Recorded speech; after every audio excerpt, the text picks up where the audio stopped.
اعوذ باللہ من الشیطان الرجیم بسم اللہ الرحمن الرحیم ربی اغفر ورحم وانت خیر الراحمین۔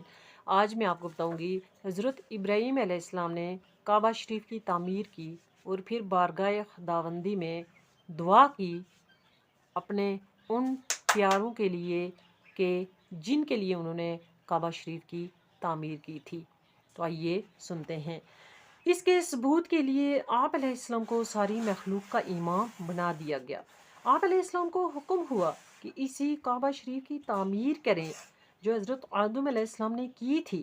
چنانچہ جبرائیل علیہ السلام نے آ کر حضرت ابراہیم علیہ السلام کو وہی بنیادیں دکھائیں۔ اس پر حضرت ابراہیم علیہ السلام نے حضرت اسماعیل علیہ السلام کی مدد سے بنیادیں کھودی اور کعبہ شریف کی تعمیر شروع کی۔ حضرت ابراہیم علیہ السلام تعمیر فرماتے تھے اور حضرت اسماعیل علیہ السلام پتھر اور گارا دیتے جاتے تھے۔ جب بنیادیں تھوڑی اونچی ہوگی تو اونچی چیز کی ضرورت پڑی جس پر کھڑے ہو کر کعبہ شریف کی تعمیر کریں۔ چنانچہ حضرت اسماعیل علیہ السلام کو حکم دیا کہ ایک پتھر لے آؤ جس پر کھڑے ہو کر میں کعبہ شریف کی تعمیر کروں۔ چنانچہ جبرائیل علیہ السلام آگے اور حضرت اسماعیل علیہ السلام کو ابو قبیس پر لے کر گئے اور طوفان نوح کے وقت دفن شدہ پتھر حجر اسود اور مقام ابراہیم کے متعلق بتایا کہ ان کو نکال کر لے جاؤ۔ چنانچہ دونوں پتھر لائے گئے۔ حجر اسود کو اپنی جگہ پر پیوست کیا گیا جہاں موجود ہے۔ وہ اتنا روشن تھا کہ دور تک اس کی روشنی جاتی تھی۔ جہاں تک روشنی گئی وہاں تک میقات حرم قرار دیا گیا۔ مقام ابراہیم لفٹ کا کام کرتا تھا۔ اس پتھر پر حضرت ابراہیم علیہ السلام کھڑے ہو کر دیوار چنتے تھے اور جتنی دیوار اونچی ہوتی جاتی وہ پتھر خود بخود اوپر ہوتا جاتا۔ سبحان اللہ، کیا بات ہے! وہ پتھر اب بھی موجود ہے۔ اس پر حضرت ابراہیم علیہ السلام کے پاؤں کے نشان اب بھی موجود ہیں اور اسی جگہ کے متعلق حکم ہوا ہے کہ حضرت ابراہیم علیہ السلام کے قدموں کی طرف رخ کر کے نماز پڑھو۔ چنانچہ آج بھی جو لوگ طواف کے نفل واجب طواف پڑھتے ہیں وہ اسی مقام پر کھڑے ہو کر پڑھتے ہیں۔ یہ الگ بات ہے کہ جگہ نہ ہونے کی وجہ سے لوگ دور دور تک ہوتے ہیں لیکن رخ اسی طرف کر کے پڑھے جاتے ہیں۔ کعبہ شریف کی تعمیر مکمل ہونے کے بعد حضرت ابراہیم علیہ السلام نے اللہ تعالیٰ کی بارگاہ میں دعا کی کہ عالمین، تو نے اپنے گھر کی تعمیر تو کروا دی لیکن یہاں کون آئے گا اور کون طواف کرے گا؟ تو حکم ہوا تم پہاڑ پر کھڑے ہو کر آواز دو اور وہ آواز میں پہنچاؤں گا۔ چنانچہ حضرت ابراہیم علیہ السلام نے آواز دی اور اللہ تعالیٰ نے وہ آواز ہر ایک کے کانوں میں پہنچا دی جو ابھی پیدا ہی نہیں ہوئے تھے۔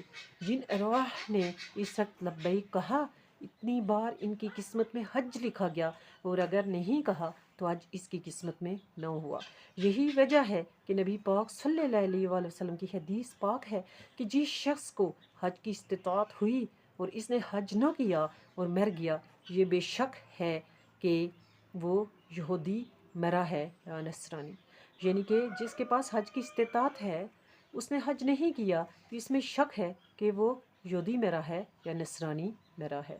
حضرت ابراہیم علیہ السلام نے پھر دعا کی کہ یا اللہ تعالیٰ، اپنے فضل و کرم سے تو نے اپنا یہ گھر بنایا ہے، اب اس شہر کو بھی آباد کر۔ چنانچہ اللہ تعالیٰ نے اس شہر کو آباد بھی فرما دیا۔ پھر دعا فرمائی یا اللہ تعالیٰ، اس شہر کو امن والا بنا اور ایسا امن ہو کہ اس کی یہ حیثیت قیامت تک رہے۔ چنانچہ اللہ تعالیٰ نے اسے امن والا شہر بنا دیا اور ایسا امن والا کہ کفار، مشرک اور دشمن جو بھی ابھی حدود حرم میں آج تک کسی نہ کسی پر ہاتھ نہیں اٹھایا بلکہ وہاں سے گھاس بھی نہیں اٹھایا، وہاں سے گھاس توڑنا بھی منع ہے، مچھر مارنا بھی منع ہے اور مکھی مارنا بھی منع ہے۔ حضرت ابراہیم علیہ السلام نے دعا کی یا اللہ تعالیٰ، ان لوگوں کو رزق بھی عطا فرما۔ چنانچہ اللہ تعالیٰ نے تمام دنیا کا رزق اسی جگہ بھیج دیا۔ آج لوگ بھی حیران ہوتے ہیں کہ وہ جگہ جو ریگستان تھی، جو غیر آباد، غیر ذی زرع تھی، آج دنیا کی ہر کھانے کی چیز وہاں موجود ہے۔ حضرت ابراہیم علیہ السلام نے عرض کی یا اللہ تعالیٰ، تو نے یہاں سب نعمتیں عطا فرمائی ہیں، اب عبادت کا طریقہ بھی سکھا۔ جو مخلوق پیدا ہوگی یہ عبادت کس طرح کرے گی؟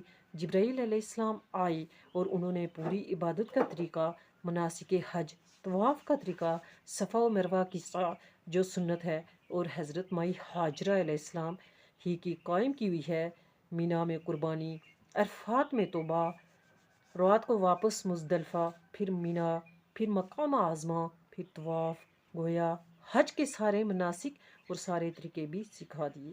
لیکن سب سے ضروری بات جس کے بغیر نہ حج قبول ہے نہ عبادت قبول ہے، نہ حج کا طریقہ انسان سیکھ سکتا ہے، نہ حج کے فیوز و برکات، اور نہ عبادت کا فیض حاصل کر سکتا ہے۔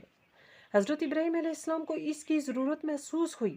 آپ علیہ السلام کی دوررس نگاہ نے یہ دیکھ لیا، یہ مخلوق جو میرے نور نبوت سے منور ہے، یہ بے شک اس وقت حج و طواف کر رہی ہے، لیکن شیطان ان کو ضرور گمراہ کرے گا، اور اب بھی گمراہ کر رہا ہے۔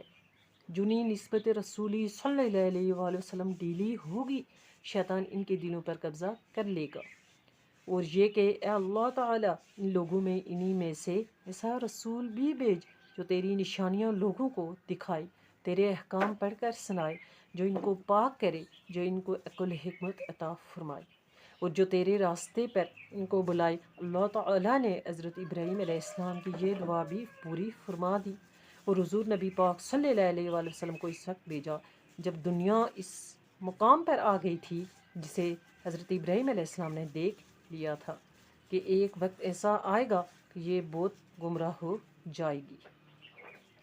اس طرح کی پیاری اسلامی معلومات کے لیے میرے اس چینل کو سبسکرائب کر لیں تاکہ میری آنے والی جتنی بھی اسلامی معلومات ہوں وہ آپ تک پہنچتی رہیں، آپ ایسی معلومات کو آگے بچائیں، صدقہ جاریہ کا ثواب حاصل کریں اور دین و ایمان میں اپنا حصہ ڈالیں۔ السلام علیکم ورحمۃ اللہ وبرکاتہ ومغفرتہ۔